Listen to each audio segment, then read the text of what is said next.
மைக்கேம் நேயர்களுக்கு அன்பு வணக்கம். 2-3 நாளாவே அரசியல் களம் சூடு பிடிச்சிட்டு இருக்கு. யார் பெரும்பான்மையை நிரூபிக்க போறான்ற ஒரு போராட்டத்தில் ஒரு புது முயற்சியா திமுக அதிமுகன்ற பேச்சு அடிபடுது. எந்த அளவுக்கு இது உண்மை, கள நிலவரம் என்ன அப்படின்றத பற்றி இன்றைக்கி டீட்டெயிலாக விவாதிக்க இருக்கோம். மிஸ் பண்ணாமல் வீடியோவை லாஸ்ட் வரையும் பாருங்கள். வாங்க வீடியோக்குள்ளே போகலாம். வணக்கம் சார். வணக்கம் சார். நான் சும்மா உங்கள்கிட்ட கொளுத்தி போட்டேன் கேட்ட விளையாட்டுக்கு திமுக அதிமுக இணையறதுக்கு வாய்ப்பு இருக்கா? தாய் கழகம் தந்தை கழகம் வாய்ப்பு இருக்குன்ற மாதிரி தான் செய்திகள் வந்துகிட்டு இருக்கு. என்ன உண்மை நிலவரம்? அதாவது விஜய் ஒரு ஆளானார்னா சொல்ல முடியாது. வருங்காலத்தில் விஜயை எதிர்த்து திமுக அதிமுக கூட்டணி அமைச்சு கூட போராட வேண்டிய நிலைமை வரும் அப்படின்னு நீங்கள் 2031 சொன்னேன். அது இப்போ பார்த்தீங்கன்னா நேற்று அதற்கான வாய்ப்புகள் கூடி உள்ளது. எல்லாரும் சொல்ல ஆரம்பிச்சிட்டாங்க. மிஸ்டர் அண்டாவே சொல்ல ஆரம்பிச்சிட்டார். அதனால் அவங்க தானே அக்மார்க்கு ட்ரேட். அவங்க அண்டான்னு நம்ம சொல்லலை, அவரே தான் சொல்லி. அதனால் நம்ம எந்த இதுவும் சொல்லலை. அதனால் இது எல்லார் மத்தியிலையுமே பேச ஆரம்பிச்சிட்டாங்க. பேசு பொருளாக மாறிடுச்சு. நமக்கு வருகின்ற தகவலும் திமுக ஆதரவுடன் திரு எடப்பாடி பழனிசாமி அவர்கள் முதலமைச்சராக பதவியேற்கிறார். கூட்டணி கட்சிகள் அனைவருக்குமே அமைச்சர் பதவி. அதில் சில பேர் வெளியிலேருந்து ஆதரிப்போம் அப்படின்ற மாதிரி சொன்ன மாதிரி சொல்கிறாங்க. அநேகமாக திருமாவளவன் அவர்கள் துணை முதல்வர் ஆகிறார். உதயநிதிலாம் இல்லையா சார்? இல்லை, திமுக வெளியிலிருந்து ஆதரவு தருகிறது. இந்த மாதிரி தகவல்கள் ஓடிக்கொண்டிருக்கிறது. மாறலாம் உள்ளக்குள்ளேயும் போகலாம். அதனால் நமக்கு வந்த தகவல், முதல் தகவல் இது. நேற்று இரவில் இருந்த இந்த தகவல் அநேகமாக இன்று ஆளுநரை சந்தித்து ஆட்சி அமைப்பதற்கான உரிமையை கோரி பட்டியலை அளிக்க இருக்கிறார் எடப்பாடி பழனிசாமி அப்படின்னு ஒரு தகவலும். பிஜேபி இதில் ஆடா சார்? இல்லை பிஜேபி தனியாக 120 சீட் மட்டும்தானே? நான் இதுக்கு என்ன பதில் சொல்ல? இருக்கு இல்லை இருக்கா? பிஜேபி எடுத்துட்டாலும் 120 சீட் வரும். நீங்கள் சொல்கிற மாதிரி கூட்டணி கட்சிகள் எல்லாத்தையும் சேர்த்தா. ஏங்க நீங்கள் என்ன கேள்வி கேட்கணும்னு கரெக்டாக கேளுங்க. பிஜேபி இருக்கா இல்லையா? எங்கே, எதில்? இந்த திமுக அதிமுக கூட்டணியில். அதான் எங்கே கூட்டணிக்குள்ளே ஆதரிக்கிற எம்எல்ஏக்கள் இல்லையா, அமைச்சர்கள் பட்டியல் இல்லையா, எதில் அப்படின்னு கேளுங்க, தெளிவாக கேளுங்க. சரி, ஃபஸ்ட்டு அமைச்சர்கள் பட்டியல் அடுத்தது வருவோம். இந்த கூட்டணி எம்எல்ஏக்குள்ள வாங்க. இல்லை இல்லை இல்லை அப்போ எம்எல்ஏக்குள்ளனா அமைச்சரும் இல்லை. இல்லை இருக்குது, ஆனால் இல்லை. என்ன சார் புதுசாக குழப்பறீங்க? அதான் குழப்பம். இது மட்டும் நான் இப்போ நாடகத்துக்கு மட்டும் நான் அப்படியே தெளிவாக மக்கள் ஓட்டு போட்டு இந்தான்னு கொடுத்தது தெளிவான ஒரு விஷயமா இது. இது மக்கள் மத்தியில் ஒரு அதிருப்தியை கிரியேட் பண்ணதா? அது அப்புறம் பேசுவோம். அப்போது இந்த இதை போகிறாரு, சொல்ல முடியாது. இன்று மாலை கூட ஒரு முதல்வராக பதவியேற்பார் அப்படின்ற ஒரு இதுவும் ஓடுது. இன்று மாலை முதல்வராக பதவியேற்கிறார். நாளை அமைச்சரவை, நாளை எம்எல்ஏக்கள் பதவி பிரமாணம், சட்டசபையில் தற்காலிக சபாநாயகரை வைத்து எம்எல்ஏக்கள் பதவி பிரமாணம். அதற்கு பிறகு அதற்கு மறுநாள் அமைச்சர்கள் பட்டியலோட. ஏன் சார் அவசரமா? அதுக்குள்ளே ஏதாவது நடந்துச்சுன்னா, மனசு மாறிச்சுன்னா, அதனால் இப்படி சொல்கிறாங்க. மகாராஷ்டிரா மாதிரி ஆகிடக்கூடாதுட்டா? மகாராஷ்டிராவில் என்ன ஆச்சு? இல்லை, நைட்டாக அவசரமாக பண்ணாங்களே, அது மாதிரி கேட்டேன் நான். அது வேற கதை. நேற்று பேசிட்டோம். அவசரத்துக்கு இல்லாத ஆட்களை இருக்கிறதா காமிச்சு சார் அஜித் பவார் மாட்டிக்கிட்டாரு. அதனால் அது வேற கதை. இது எல்லாருமே இருக்கிறாங்க. அவங்களுக்குள்ள திடீர் கூட்டணி, திடீர் பாசம், திடீர் இதுன்னு வந்திருக்காங்க. திடீர் பாயாசம், மேகி கவர்மெண்ட் மாதிரி வந்திருக்காங்க. அதனால் எல்லாருக்குமே இதில் அதிர்ச்சி. இதில் திமுக தரப்பும் அதிமுக தரப்பும் ஒரே குரலில் சொல்கிற ஒரு வார்த்தை, ஒரு 108 பேரை வச்சு ஆட்சி கூட அமைக்க தெரியுதா? ஏதாவது பேச தெரியுதா? கூட்டணி கட்சிகள்கிட்ட போய் பேச தெரியுதா? இவர்கிட்ட போய் பேச தெரியுதா? அவங்க தான் இதை அப்ரோச் பண்ணாங்களே சார். சிடிஆர் போனார், அருண்ராஜ் போனார். ஒழுங்காக அப்ரோச் பண்ண தெரிஞ்சதா? அப்படி தெரிஞ்சதா? எப்படி? சரி, தெரிலப்பா. அதுக்காக இது தெரியுதா? இதுக்கு பின்னாடி அந்த டிஃபேம் ஆரம்பிச்சிட்டாங்க. ஒன்றுங்க லாய்க்கு இல்லை. அப்போ பேச தெரியலன்னு ஆட்சி பண்ண தெரியலன்னு அர்த்தமா? கொடுத்து பார்த்தா தானே தெரியும். கொடுத்து பார்த்தா மக்கள் முடிவு பண்ணுவாங்க.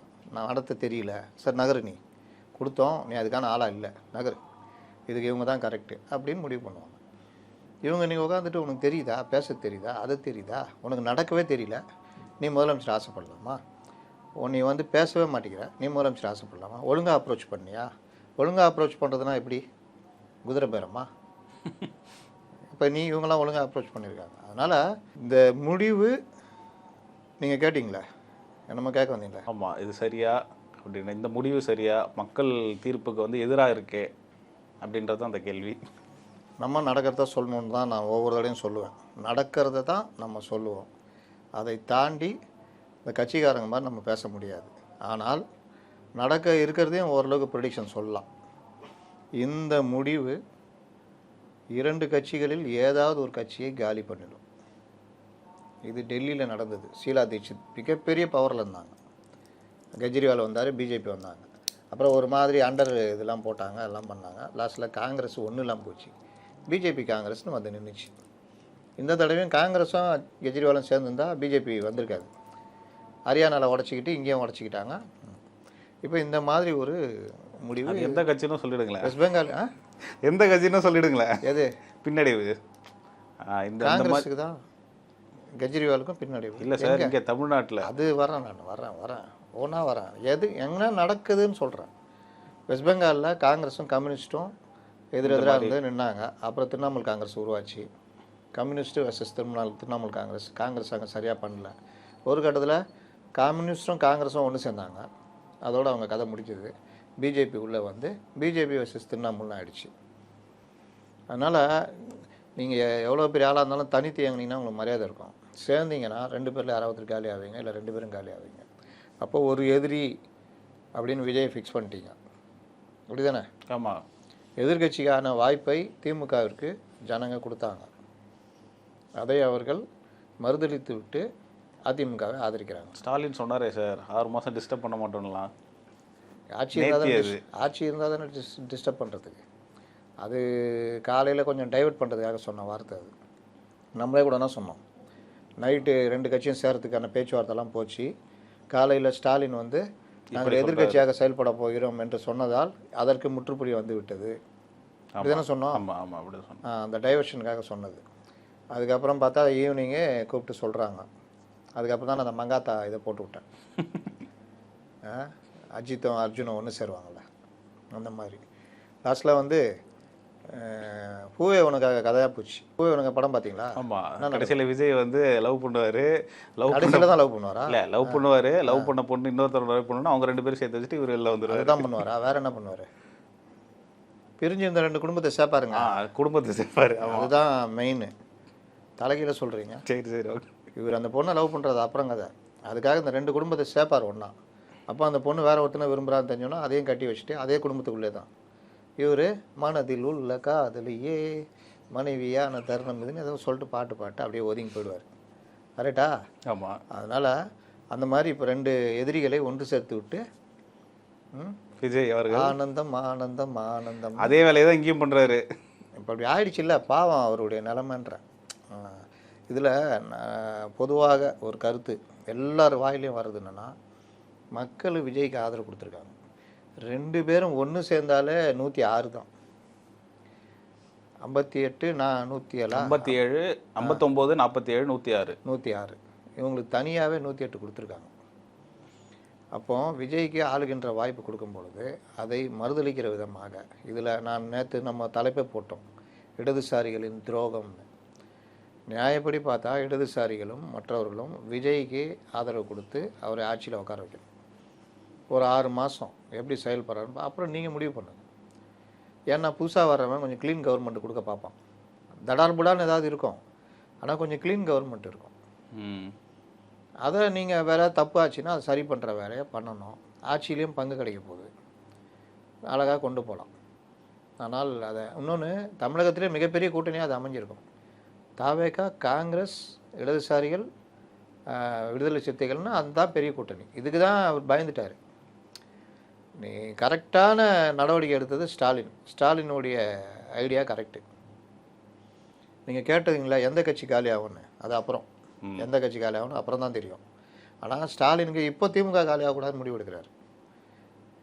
நீங்கள் பார்த்தீங்கன்னா திமுக கூட்டணியே விஜய் போய் ஆதரிக்கும், வேறு வழி கிடையாது.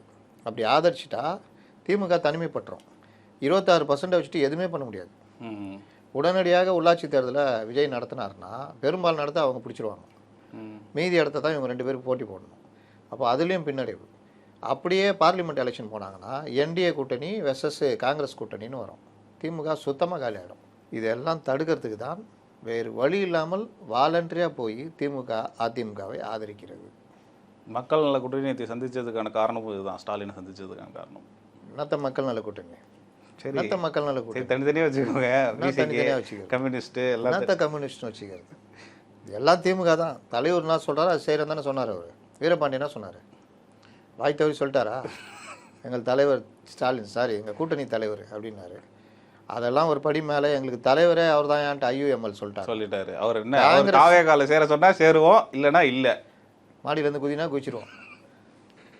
காங்கிரஸ் கூட தானே கூட்டணி கேரளாவில், கம்யூனிஸ்டில் எடுத்து அதே காங்கிரஸ் தானே கூப்பிடுது எங்கள் கூட்டணிக்கு வாங்கன்னு. நியாயப்படி அப்படி தானே வரணும், போலையே. அதனால் இவர்கள் எல்லோரும் சேர்ந்து பண்ணுறாங்க. நம்ம அதிமுக நண்பர்கள் திமுக நண்பர்களை கேட்டால் புது புது தேரியெல்லாம் பேசுகிறாங்க. ரொம்ப மடக்கி கேட்டால் கோவப்படுறாங்கன்னா சரக்கு இல்லைன்னா கோவம் வரும். சார் ஓபிஎஸ் வந்து இங்கே போனதுக்கே நம்ம ஏங்க மறப்போம் மன்னிப்போம் வேற அவருக்கு அப்படி சொன்னீங்க, சாதாரணமாக எடுத்துக்கிட்டீங்க. ஆமாம், இப்போ அதிமுக திமுக ஒன்று சேர்ந்த பிறகு ஓபிஎஸ் எந்த மூலைக்கு, வைத்தியலிங்கம் எந்த மூலைக்கு? ஓபிஎஸ் போனதுக்கு அவர் மேலே வச்ச குற்றச்சாட்டு மறப்போம் மன்னிப்போம் வேற. சிம்பிளாக முடிச்சிட்டீங்க சார். என்ன நீங்கள் இவ்வளோ பேசுகிறீங்க? நாங்கள்லாம் ஒரே இதுலேருந்து வந்தவங்க தெரியுமா உங்களுக்கு? எல்லாம் அண்ணா பெரியாரை நாங்கள் வழிநடத்திகளாக எங்களுடைய முன்னோர்களாக ஏற்றுக்கொண்டவர்கள் தெரியுமா? அப்போவே நாங்களாம் ஒன்றா தான் இருந்தோம். 67 நாங்கள் எங்கே இருந்தோம்? எம்ஜிஆர் ஏன் வெளியே அமிச்சிங்க? அதெல்லாம் மறப்போம் மன்னிப்போம். திரும்பவும் அங்கேயே சேர்ந்தாச்சு. ஜெயலலிதா பிடிச்சி உள்ள மறப்போம் மன்னிப்போம். கருணாநிதி பிடிச்சி உள்ளே போடலையா? போ, 2 தானுக்கு தீனு சரியாக போச்சு போ. வேற சார் இது வந்து தாவே பெரிய அட்வான்டேஜ் தானே சார். இப்போ இல்லைன்னா கூட அடுத்த வர தேர்தலில் இருக்கட்டும், அதற்கு அந்த கட்சி நிலைத்து நிற்க வேண்டும். என்ன சார் இப்படி சொல்லிட்டீங்க? 108 பேர் ஜெயிச்சிருக்காங்க. 108 பேரும் ராஜினாமா பண்ணுறேன்னு சொன்னா அர்த்தங்க? நான் இப்போவும் சொல்கிறேன், தாவேக்காவன் இருக்குது, நான் சொல்கிறேன். உங்களுக்கு மக்கள் 108 பேர் ஆதரவு கொடுத்தாங்க. உங்களுக்கு தான் மக்கள் ஆதரவு கொடுத்துருக்காங்க. உங்களை மீறி இவங்க 2 பேரும் கை கோர்த்துருக்காங்கன்றது அது அவர்களுடைய நடைமுறை. ஆனால் மக்கள் அதை ரசிக்க மாட்டாங்க. நேற்றே எங்கள் வீட்டிலே ஒரு டிக்கெட்டு மாறிடுச்சு. இனி திராவிட கட்சிகள் ஓட்டே இல்லை அப்படின்ற மாதிரி. அப்போனா என்ன தெரியுதுன்னா, இவ்வளோ நாளாக திராவிட கட்சிகளுக்கு ஏதோ ஒன்று போட்டு வந்துக்கிறாங்கன்னு. அப்போது அந்த மாதிரி ஒரு மாற்றம் வந்துடும். இந்த சும்மாவே விக்டிங் அப்படி தானே பண்ணுவார் அவர். இப்போ நல்லா பண்ணலாமே, எம்ஜிஆர் மாதிரி பண்ணலாமே. ஏன் அந்த ராஜினாமா அந்த டாபிக் ஏன் வருது சார்? சட்டசபைக்குள்ளே போய் எதிர்கட்சி தலைவராக ராஜினாமான்றது வர்றதுக்கு காரணம் வந்து அவர்களுடைய அனுபவமின்மை. நீங்கள் இப்போ ராஜினாமா பண்ணிடுறாங்க. ராஜினாமான்னு என்ன புறக்கணிக்கிறீங்க தானே? யாரை புறக்கணிக்கிறீங்க கேட்குறேன். அவங்க 2 பேரும் சுயநலமாக கூட்டணி சேர்ந்துட்டாங்க. மக்கள் நீங்கள் எனக்கு வாக்கு கொடுத்தீங்க, ஆனால் உங்களுடைய மரியாதையெல்லாம் மீறி 2 பேரும் உங்களுடைய தீர்ப்புக்கு எதிராக ஒன்று சேர்ந்துருக்காங்க. இப்படிலாம் நீங்கள் கொண்டு போகணும். அதனால் நான் ராஜினாமா பண்ணுறேன்னா அப்போ மக்களை நீங்கள் மதிக்கலன்னு அர்த்தம். ஆமாம், அப்போ 108 சீட்டு கொடுத்த மக்களை நீங்கள் மதிக்கல. அவர்களுடைய வெற்றி உங்களை பாதிக்குது, மனதளவில் பாதிக்குது. ராஜினாமா பண்ணுறீங்க, சரி ராஜினாமா பண்ணுறீங்க. ஒரு சைடு இது மாஸ்டர் ஸ்ட்ரோக் அப்படின்லாம் சொல்லிட்டு இருக்காங்களே சார். மாஸ்டர் ஸ்ட்ரோக் இல்லை, மேசிவ் ஸ்ட்ரோக்கு. போய் சேர வேண்டி தான். அதாவது 108 பேர் ராஜினாமா பண்ணுறீங்க, பண்ணிட்டீங்களா? இடைத்தேர்தல் வருமா? நிற்பீங்களா? நிற்க மாட்டாங்க எனக்கு தெரிஞ்சு. அப்போ நீங்களும் நினச்சவங்க வந்து ராஜினாமா பண்ணிருக்க மாட்டீங்க. அவசியம் இல்லை. ஆமாம், நான் ஒரு கதை சொல்லிட்டா. ஒரு ராஜா ஒரு நாள் நகர்வலம் போயிட்டு அவர் குதிரையை விட்டு இறங்கி வீட்டுக்குள்ளே அரண்மனைக்குள்ளே வராராம். அதுக்கு முன்னாடி ராஜாவுடைய இந்த இளவரசி இறந்து போயிடுச்சு, துக்கத்தில் இருக்காங்க மகாராணி.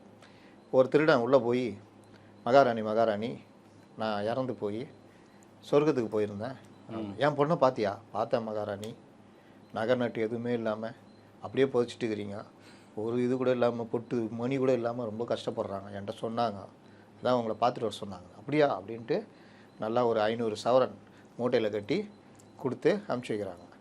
மகாராஜா வரும்போது அவன் மூட்டையை தூக்கிட்டு எதிரில் வணக்கம் மகாராஜான்னு எதிரில் போகிறான். அவர் பார்த்துட்டே வந்து மகாராணிகிட்ட கேட்குறாரு, யாரை அவன் மூட்டையை தூக்கிட்டு போகிறான்னு. அப்போ மகாராணி சொல்லுது, ஏங்க உங்களுக்கு ஏதாவது அறிவு இருக்குதா? நம்ம பொண்ணை ஒன்றுமே இல்லாமல் புதைச்சோம், அது நகை பொட்டு நகை இல்லாமல் இருக்குதான் சொர்க்கத்தில், இப்போ தான் தம்பி சொல்லிச்சு, அதான் கொடுத்து அனுப்பிச்சேன்னு. அட லூஸு அப்படின்ட்டு வரேன்ட்டு அவர் குதிரையை எடுத்துகிட்டு அவனை தொத்திட்டு போகிறார். பார்த்தவொடனே அவன் மரத்து மேலே ஏறிக்கிறான். இவர் உடனே குதிரையை நிறுத்திட்டு மரத்து மேலே ஏறுறாரு. அவன் கீழே குதிச்சு குதிரையில் ஏறி தப்பிச்சு போயிடுறான். இவரால் தொத்த முடியல. அப்படியே தலையை குனிஞ்சிட்டு அரண்மனைக்கு வராரு. மகாராணி கேட்குறாங்க, என்ன ஆச்சுங்கன்னு. நீ வந்து நகையை கொடுத்தியா? ஆமாம்.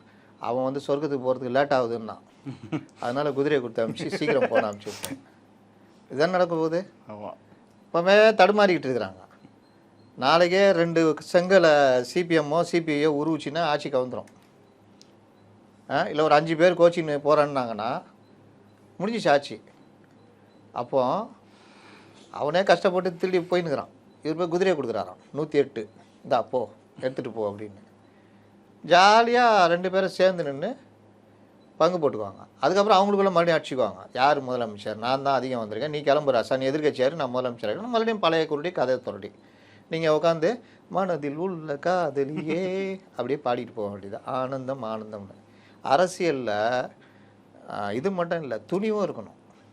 உங்களுக்கு தான் மக்கள் ஆதரவு கொடுத்துருக்காங்க, அந்த ஆதரவை மறுதளிக்கக்கூடாது. துணிஞ்சு நிற்கணும், மக்கள்கிட்ட போய் நியாயம் கேட்கணும்.